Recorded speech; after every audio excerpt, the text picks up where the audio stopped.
Not Nerd Podcast, episode 382, Strongly Worded Open Letter.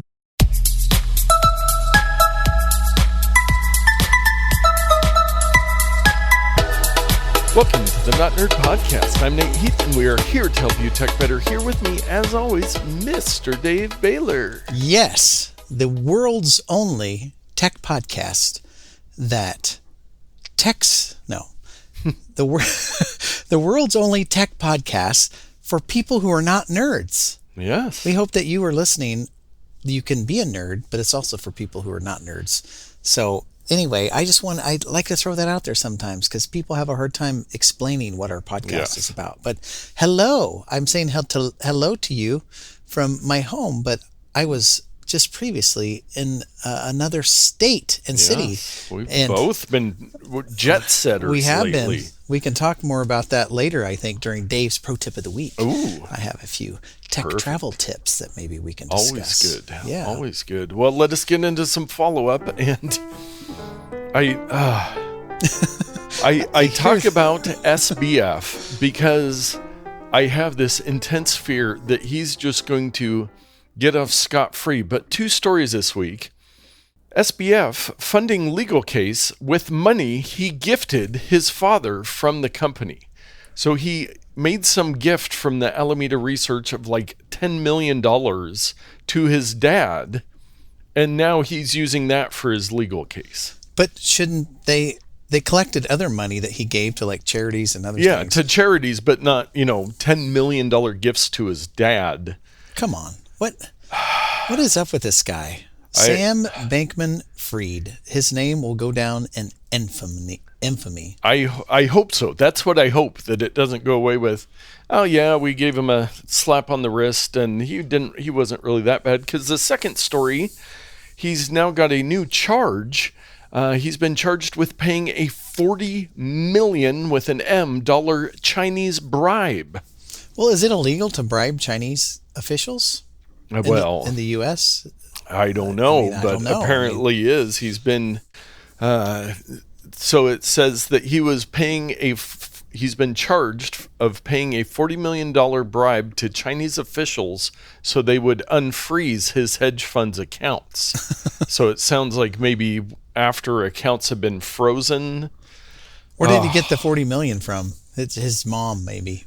Oh, man, he ordered payment to a private wallet from Alameda's main trading account. There's got to be all kinds of money everywhere. There's stuff tucked in all these little places. And he's just like, I'm just going to put in my 20 years and I'm going to come back out and I'm going to have billions of dollars to spend that I've hidden and squirreled away. If he doesn't die in prison. Yes. Wink, wink. Yes, well, let us get away from SBF and on to Elon Musk. Oh, so much better these days. Yes, everybody's favorite other story. So he now, as of this week, is the most followed person on Twitter. Do you know who he passed, Dave? President Biden?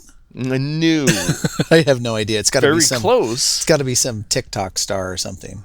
President Obama.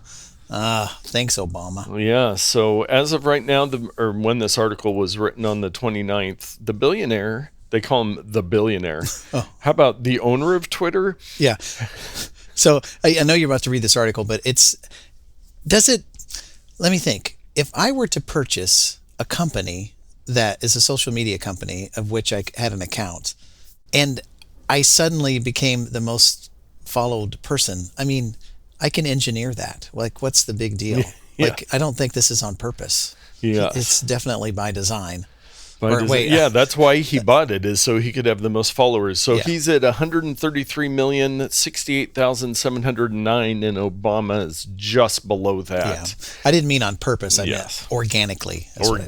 Yes, because everybody who's on Twitter probably wants to follow Elon so they know what's going on with Twitter, which I will say, I didn't get a link in for the show notes. Maybe I'll add one in, but Twitter started releasing the source code of the algorithm for promotion and how the whole timeline algorithm works. So they just publish the code so people can go through, and I've seen some people trying to break it down and look at, okay, well, if you don't have many followers and you follow a ton of people, that'll give you a little knockdown. But if people like your tweets, that'll bump you up, obviously, retweets. And so you can kind of see the math of how the algorithm works, which... So you can game the system now. Yes. And I thought that was leaked. Did they put it out there themselves? I think some got out there, but they had said that they were going to publish it. Yeah. So some of it got out of there ahead of time, but he wanted to make it open source because he wants transparency. And I was thinking with all this Twitter stuff, everybody's either outraged or excited or whatever your emotions are, because we have to be emotional about everything. Some people have to be emotional about everything. But I was thinking, there was the Twitter files and now this algorithm code and stuff. It's like, so we're getting to see so much behind the curtain with Twitter. So that is making some people outraged. Remember, we've still got Meta and TikTok with all these algorithms and everything, and we know nothing about what goes on behind the scenes at those companies. So I like having a little transparency there, no matter how you feel about Mr. Musk. Yeah, very crazy. Yes. As of April 1st, happy belated April Fool's Day to everyone, but Elon had announced through his Twitter account that they were going to start removing the legacy blue check marks for like celebrities and all the people that have had it forever for free. Okay. And that you'd have to pay it. But now there's some celebrities that are saying, oh, well, like my favorite is LeBron James. The guy's got $1 or $2. And he says, well, guess my blue check will be gone soon, because if you know me, I ain't paying the $5. LeBron must be a super tightwad. Yes. I don't know him personally, but hundreds of millions. William Shatner has said that, I've been here 15 years giving my time and witty thoughts for all for bupkis. Now you're telling me that I have to pay for something you gave me for free, which I will remind people, if the service is free, you are the product. Yeah. Yeah, you were always helping drive eyeballs and then later on advertisement. It always comes down to advertisement. And I just saw you take a drink of Pabst Blue Ribbon beer this episode. No, I don't know what it was. Kroger Original Seltzer Water. Oh, yes. Pick it up at your local Kroger. Oh, and then Patrick Mahomes, NFL quarterback, he says somebody had tweeted, I think to him, pay the $8 for the guys. And he quote tweeted it and says, can't bro, I got kids. Again, hundreds of millions of dollars. So they've got to be just laughing, messing with it. Yeah. And but like the New York Times has said that they are not going to pay for like the corporate check mark. I think it's a different color, maybe yellow or something. And so their check mark has gone away. They're still taking away others, but yeah. Well, I've been having a lot of fun on Mastodon. Oh yes. And if you notice my Twitter, I do have kind of a check mark. Did you see what I tried to do there? No. I made a left parenthesis and then like a little character with a slash and another parenthesis. And so it's an ASCII kind of check mark. Yeah, there you go. Close enough. Because you can't use the check mark symbol in there. Yeah. He's blocked the check mark symbol as text, as you would expect or whatever. Yes. Because he doesn't want people to fake it. So I faked it with characters. And it looks terrible. Nice. Well, also Elon Musk related, there's an open letter that has been opened. A strongly worded open letter. Yes, to stop dangerous AI race. But this article they link to is kind of talking about how the letter's a mess, but it's been signed by Elon, Steve Wozniak from Apple, Andrew Yang, the politician, and leading AI researchers. But then I guess some people have taken their signatures off, and some people, hey, Dave, you're going to be shocked. Some people disagree. What? Yes. No, we have to all be the same or else we get canceled. That's the rules of the internet.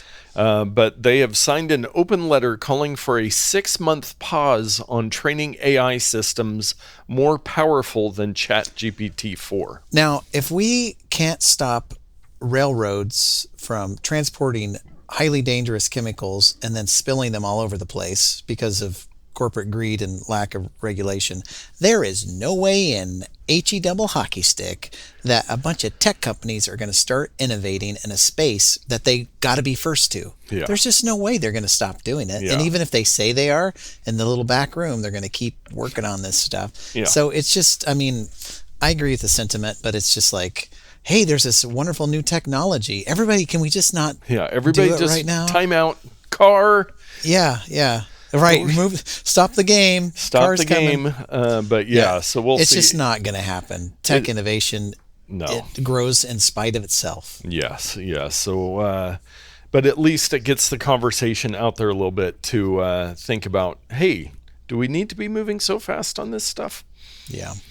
Well, this is actually one that I think was this via a toot from you. Oh, Yes. no, not this one. The next one is a little teaser, the next story. But this one, T-Mobile customers can now make calls using Alexa devices. Yeah, I saw this, and I am not going to connect it. Yeah. I'm already, Alexa and I are already on this kind of rocky Well, relationship. and you also would rather not make any more phone calls than you already do. That is true. If I did go about hooking this up, it probably would never get used. But, it's like so Amazon's kind of an invasive company. I don't know if you knew this about them.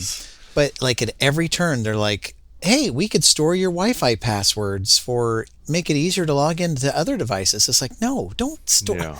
There's going to be a breach, and then everybody knows my Wi-Fi password. And then it's like, give us your phone number just for a backup or whatever, so you can log in easier. It's like, no, you can't have my phone number. This would give them the keys to the kingdom. It's like, here's my phone number, and I'm going to use your device to call in and out. So I'm not going to personally do it. But it seems like something that would be really convenient for people who, let's say an older group of people who love their Alexa and listen to music and have the books because maybe their vision is failing. Now they can just make a call. Yeah. It's super easy. Yeah. So I think it's a good idea, but I'm not going to participate. And a couple years ago, AT&T connected to this, and then later Verizon, I think. So T-Mobile seems to be late to the party. Ah, gotcha. Well, okay, now on to your toot that actually got some traction on Mastodon. I was up late or something, I don't know, and something came across the news desk that Apple. It was actually from Apple Classical.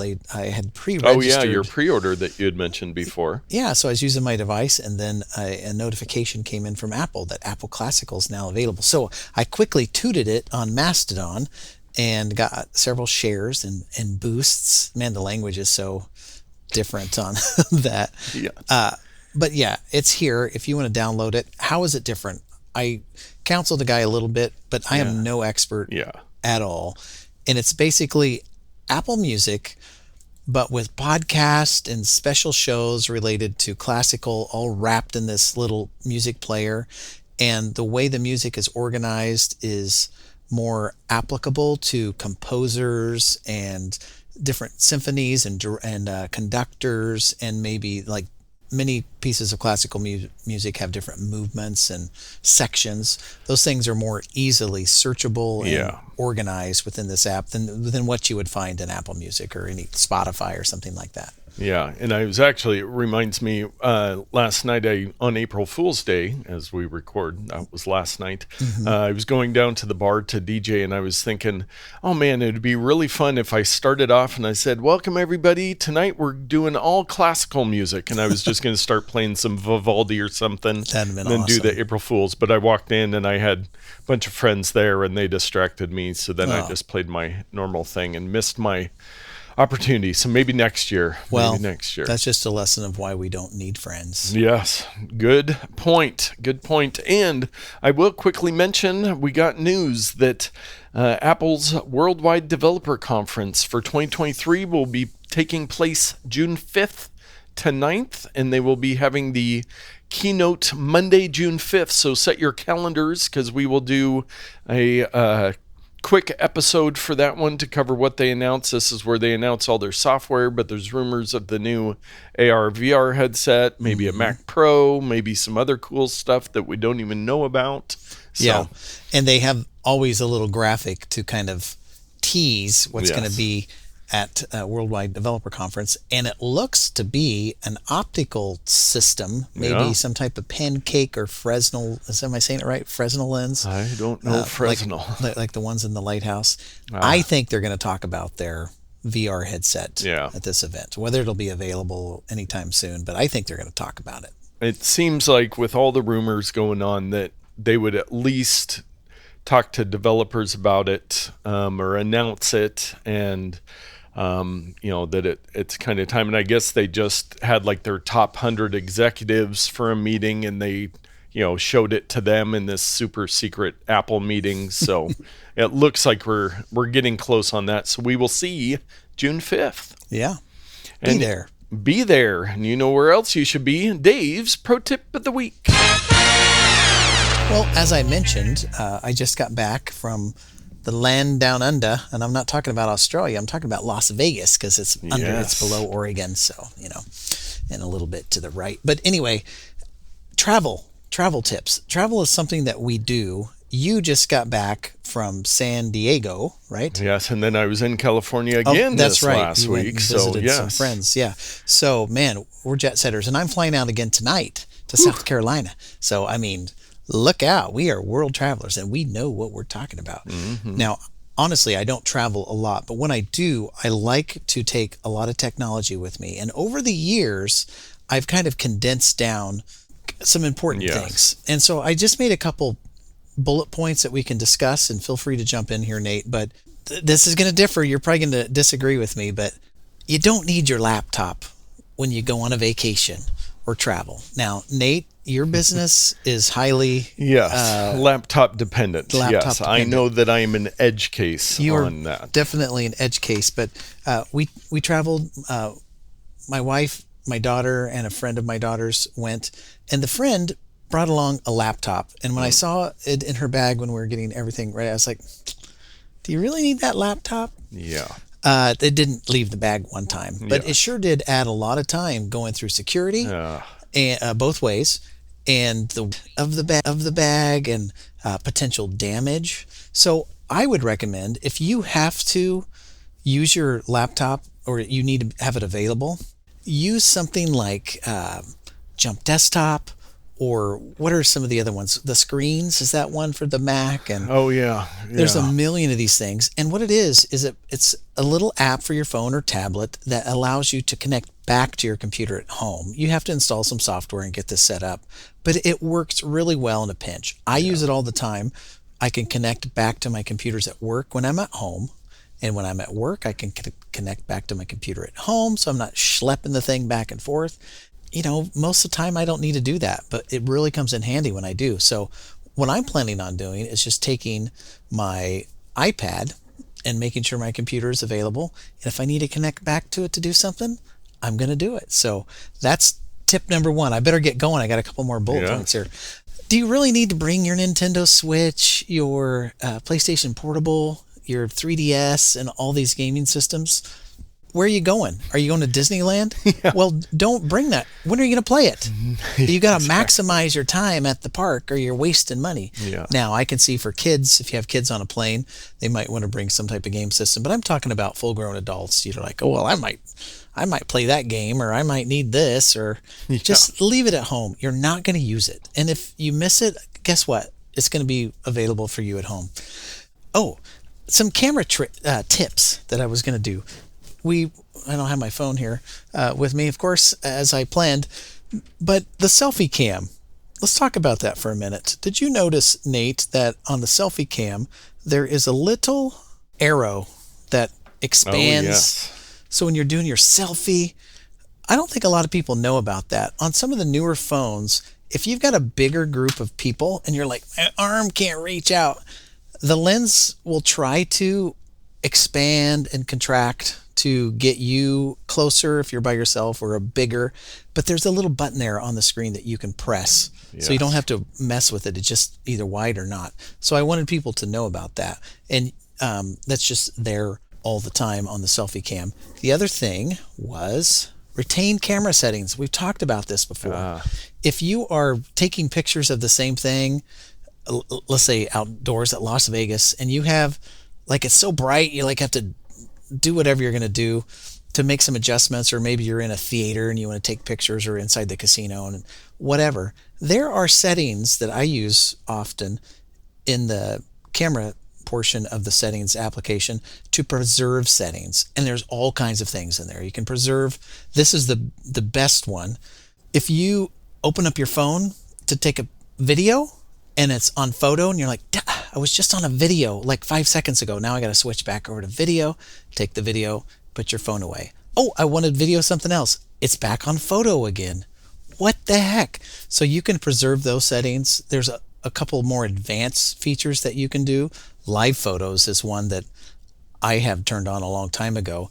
If you turn off live photos, it will preserve that setting so that when you take a photo, it doesn't take a live photo every time. So anyway, check those out so that you can be quick on the draw to take videos or pictures or panoramas or slow-mos or whatever, preserve settings. But like salt, use it as a seasoning, because you might find yourself in quite the opposite affair, that you want to take pictures and it's always going to the panorama or something, because that's the last thing you use. So be careful with that one. ABC. We all know what ABC stands for, right? Always be closing. Nope. Always be charging. Yes. You take your electronic devices with you. I see this all the time. People are like, oh, my phone's dead, or oh, my camera, I don't have it, my battery's dead. What are you even doing in life? Always be charging, my friend. Yeah. Here's a great, that takes a little bit of money, but here's a great scenario. You have a newer iPhone that has a MagSafe, so 12, 13, or 14. The various sizes, they have the MagSafe little charging puck. Doesn't the 12 have that? Yes, I think that's when they introduced it. So either buy Apple's or Anker's or the myriad of other battery pack that just snaps right on the back. So you keep that charged in your pocket or in your bag, and inevitably when your phone runs out of juice, you just slide it out. Let's say you're on the airplane and you're like, oh, I watched a movie. Oh, I got to get the charging brick and the cable and this, and oh, I got to plug it in over here and the guy's arms. No, you don't want any of that. You just quietly pull this little tiny puck thing out of your bag and stick it on the back of your phone, and it just charges. Boom. No wires, no fuss, no muss. Likewise, headphones. You don't want wired headphones on an airplane or walking around the Vegas Strip or San Diego's wonderful museums and zoos. Come on.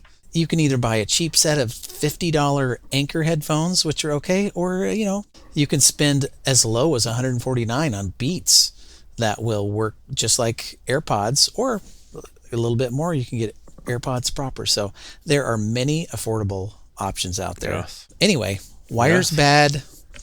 Peripherals that you will never use bad. Yes. Keep it trim and keep it charging. Yes. Well, I will just make a couple notes, since I have taken 3 different round trip flights in the last 5 or 6 weeks.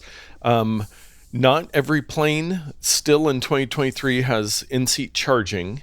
So Spirit Airlines barely has seats. Well, yeah, exactly. So that's a couple of my flights did, a couple didn't. And yeah, there was some lady who her phone was dead, and we weren't even changing planes, but we had to stop, and she was trying to get off the plane so she could charge it from, oh, you're kidding me. Keep a battery pack with you, but also keep a cable with you, because if you are on the plane, you have a 4-hour flight and you can plug it in, you're going to land and you're going to be fully charged. So I do like that. And I will tell you, as somebody that overpacks, I packed a bunch of extra gear and grips and everything, and it's like, I didn't use any of it. I used my iPhone to take pictures. I handheld everything. Maybe like my tripod. I did have my tripod selfie stick, but on my trips, I didn't need that at all. But, something small like that. But, keep it lean, but keep charged, and go wireless headphones. I agree on those points. Yeah, the Mario Kondo method when you pack. Yes. You're like, will this product bring me joy, and will I use it on this trip? And you can just kind of divide things up.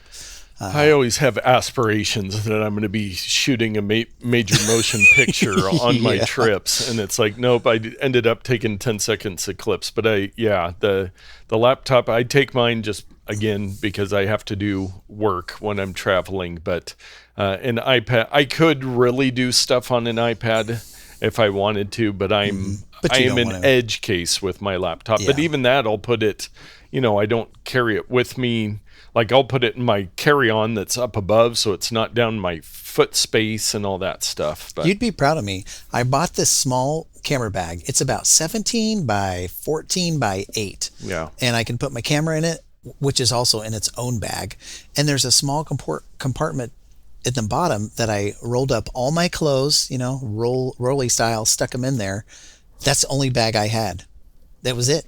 Nice. It fits snug. It wasn't even a backpack; it's a sling pack. Yeah. So for 2 days, it's perfect. You can really pack light. And yes. I brought my new camera with me, so I mean, it wasn't like I was just bringing nothing. Yeah. Oh, I also will quickly mention a little pro tip for the security. You mentioned that with the laptops and having to take them out. Now, if you pay attention, I don't know the difference, but some airports, they have a machine, like you have 2 options once you get through the line, where it's you don't have to scanner. Yeah, where you don't have to take anything out of your bag. But just a reminder, while you're waiting in that line to get up to the security stuff, empty out your pockets, take your belt off, put it all into your carry-on, so when you get up there, you're not having to fumble through your pockets and everything.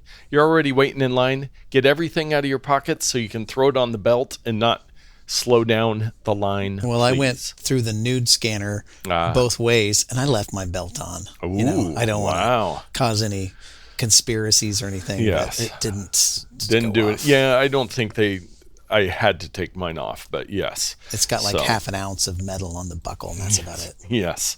Okay, well, let us move on to our takes. So I saw this headline everywhere, and I didn't really dig into it, and it's that GM, General Motors, kills more than CarPlay support. It kills choice. So I'd seen this over and over.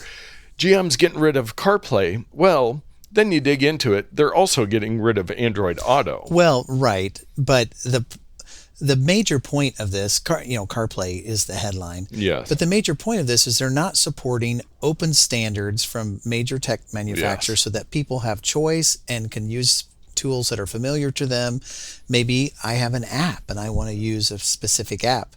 They're kind of like, no, we're the TV manufacturer that has our own operating system, and developers can make their own apps for us. Well, you've seen those type of TVs, and it's like, maybe they have Spotify, but it's like the very basic version. And they like, oh, I don't have Apple Music. That would be too hard to build that app. So you can't rely on these one-off operating for updates systems or compatibility. It's not going to be. We have giant software manufacturers that have trillion-dollar companies. Utilize them, please. Yes. And to be honest, my initial reaction when I saw this, the headline the first time is, "Oh, GM still makes cars," but I don't see they this have going Buick well. And all those other brands, but man. Outside of the new startup auto manufacturers like Tesla or Rivian or some of the other maybe sexy ones that are coming out here, I will never buy another American car as long as they keep doing garbage like this. Yeah. And guess what? They can do whatever they want because the government will bail them out because we have to have a national car manufacturer for national security. So anyway, it drives me crazy. Yes, indeed. Okay, next up, Meta, our favorite Dave. Man. You got me on a rant. I'm just going to get my box. Where's it at? Yeah, this is the Dave rant section of the podcast. So we have all this stuff of opting out of data collection and everything. Well, Meta wants the EU users in the European Union to have to apply for permission to opt out instead of just a toggle in the app settings. They want to make it harder and harder for our European brothers and sisters to opt out of data collection. And what these companies don't understand, again, you mentioned that we're the product if you're not paying for this thing, is they feel entitled to personal information about you, but they do not have sovereign right to any information about you. Now, you can choose or not to choose to use their products, but even if you choose not to use Facebook, all the other services that you use are sponging up all kinds of data about you. And so they've got this, I don't know, some type of a God complex that makes them feel like they deserve all this info, and they're trying to make it harder and harder for people to opt out, and it makes my stomach churn. Yes, yeah. And personally, just from my knowledge, the EU seems pretty strict on this stuff. Like they've taken a lot of action. The EU will just say, we don't need Meta in our country. So it's like, I don't know. We'll see. But yeah, of course they're going to push back on this stuff because that's what they do. But it's appalling that they are even trying to do this. Yes. And speaking of Europe and not the EU, King Charles coronation logo created by iPhone designer Jony Ive. Sir Jony Ive, sorry. And I scrolled down a little bit. Johnny's not quite as buff as he used to be, but he's getting on in age. But there's a picture of him and King Charles. Is he king since he's not been coronated yet? I do not know. Well, I will remind people we are the most nonpartisan tech podcast on the internet, even when it comes to the royal family. Yeah, knowing anything about it. I think he's king-elect? No. That's whatever he is. Anyway, this fellow who's been under Queen Elizabeth for 97 years. The logo is pretty cool. Yeah. It reminds me of playing cards, like bicycle playing cards that have the blue or the red ones. It's kind of that flavor. And there's 1-bit flat graphics all over the whole thing, just like the back of a playing deck. So it reminds me of that, but it's pretty cool. Yes, it is. There's lots of little symbols in there, and I'm sure they all mean something. Yeah, so what a life for Sir Jony Ive. Made all the money you would ever need at Apple, and now he makes coronation logos, and he made those noses for the Red Nose Day. It's like, oh, sure, I'll do that for you. Yeah, I mean, he's got ideas. I'm sure he's had opinions over the years of all these things. It's like, well, if I ever get my chance to have a crack at this. Exactly. And so England's just sitting around going, you know what? We got this asset. We might as well utilize this guy. Yes, indeed. And a super security and privacy story. So the Pwn2Own conference in Vancouver, 2023, and basically, the first day, everything was hacked. Adobe Reader, Microsoft SharePoint, Tesla Model 3, Oracle VirtualBox, Windows 11, and then in this article from Schneier on security, the end of the article says, the con's second and third days were equally impressive. So there were a lot of prizes given out from $50,000 up to... looks like to win, $375,000 total were given away, and a Tesla Model 3. Well, why would you want it after it's been pwned? Yeah, exactly. So, which it is good, that it's supposedly the good guys doing this at a conference so that they can, but yeah, it's just like, hey, everybody show up. And I mean, it's not like they just were like, oh, what should I hack today? But they wait and reveal it at the conference. And, but yeah, pretty crazy. Did you see any Mac or iPhone type stuff in there? I think there was some Mac OS 0-day exploits. But I don't think it was quite as big as some of the other ones. But yeah, it was basically all technology was hacked. Yeah, in a few days. Safe. Nothing is safe. But hopefully they will quickly fix it. That's always the good thing, when they figure this stuff out and then are able to fix it quickly. Very cool. Yes, and our bonus odd take, Dave, this is one that you found, and I saw it a couple other places. But yeah, if you wanted to do some vintage Macking, here it is. Which I do. I have a classic Mac around here somewhere, maybe a Mac SE, I don't know. They're something old and beige. Yeah, they're art pieces, but one of them actually works. And I have not fired it up in a while, so maybe it doesn't work. Yeah. But I've always had this dream of getting like an iPad or something like that and putting it in the case and have a working computer without having to slow.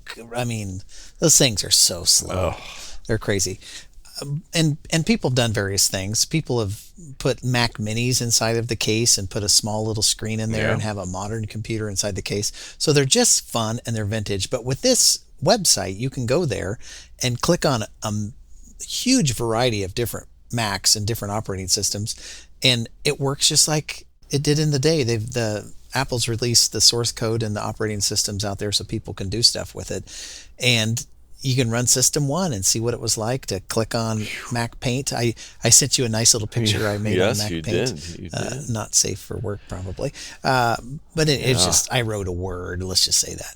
But it was a lot of fun. And when I get some more time, I'm going to go through and spend some time in there and reminisce about the starting original. with System 1.0, January 24th, 1984, and then it goes all the way up to Mac OS 9.0.4, which is kind of from April 4th, the year 2000, which is when I was kind of getting back into Mac. I think I guess I did some OS 9.0, but yeah, just go back and look and see how far we've come in the last 40 years. Didn't the original iMacs end with OS 9 or 9.2 point something or something like that? Something in there. So it's I think Mac OS 9 was before they leapt to the 10. Of course, I mean, the numbers match up. So some flavor of 9, you and I both used on our Teardrop iMacs. Yes. Oh, well, you know what you'll want to use on your Teardrop iMac? Our picks of the week. So I actually didn't look in Amazon from a pick of the week. So I'm just going to pick the one that I got on Friday that was stuck in between my door and my other door when I got home. Oh, and one of my Amazon packages had flown across the driveway. Nice. It's a good thing I live in a nice, safe neighborhood. Yeah. And nobody stole my stuff while I was gone. But anyway, I talked about this camera, and that was a pick of the week. And then the cage was a pick of the week. Yeah. Now I've got these filters. Oh. It's a filter kit, and they were very affordable, and they work with the kit lens that I have on my camera. And they came from a company that we're familiar with called Neewer. Oh, my favorite. Neewer. Between Neewer and Small Rig. Yeah, you can virtually build a studio with Yes. products from those guys.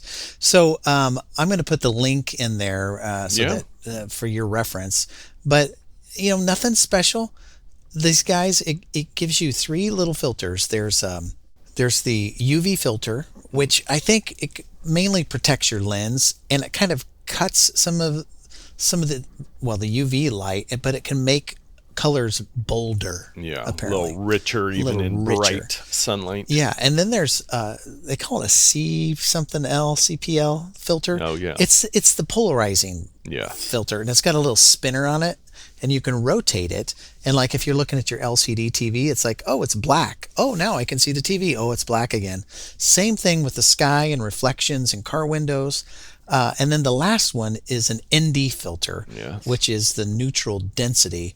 If you're out in Breckenridge, Colorado, and you're taking pictures of people snowing down the mountain, and it's just so bright, and you want to get some adjustments of like some lens blur. Well, the shutter's clicking so fast, or else it's just going to be white. You would put one of these neutral density filters on top of your lens to darken everything down so that you can have a little more play in your shutter and aperture settings. So I will probably never use that because I don't fully understand how that works. But the polarizing is the one that I wanted. And enough on my little filters. I don't know if you looked at I haven't sent you the link yet.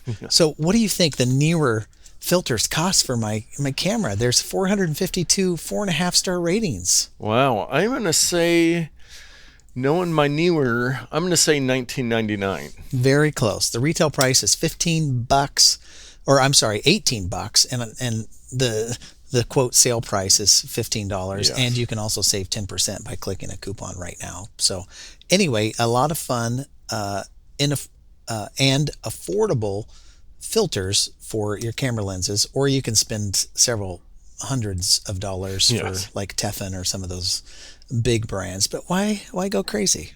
Yes, start cheap and then upgrade once you've outgrown the more cost-conscious model. That is good tech advice for everybody. Yes. Well, my pick of the week is actually, it's an upgrade pick. I had picked something similar in the past.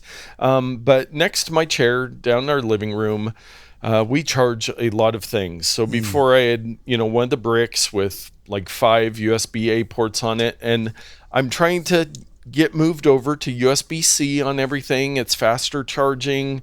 The cables are just easier to use. So I did a hybrid find on Amazon. It's the USB-C fast charger Sacrack 100-watt GAN compact 6-port USB-C charging station, portable USB-C wall charger, adapter, 3 USB-C and 3 QC USB-A for all iPad, iPhone 14, 13, 12, 11 Pro Max, Pixel Note, Galaxy.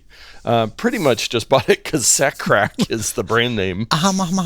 Say again? Yes. Yeah. S-A crack. So Sacrack.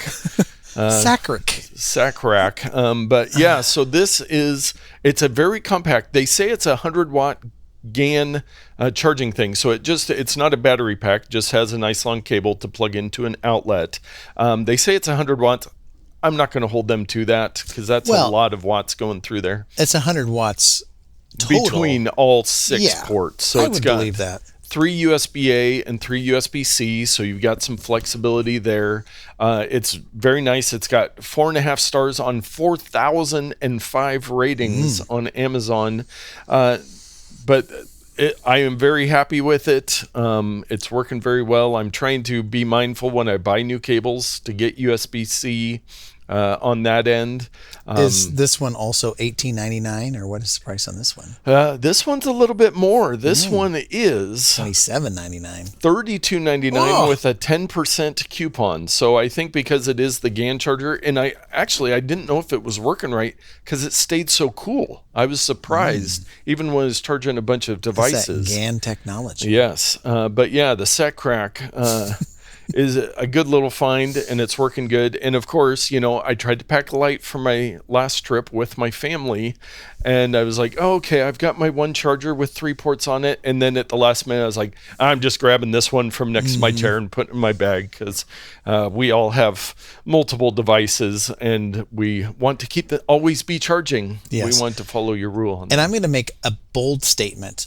I am refusing to buy another iPhone until it has the USB-C charging port on the bottom, or no port at all. I mean, if they just say I take it away, because I'm USB-C everywhere. My Nintendo Switch, my little Playdate device that I've got here, my iPad, my computer, everything from Apple, and it's just the phone. So of course I have the USB Type-C to Lightning connector so that I don't have to carry around different types of chargers. They can all be USB Type-C.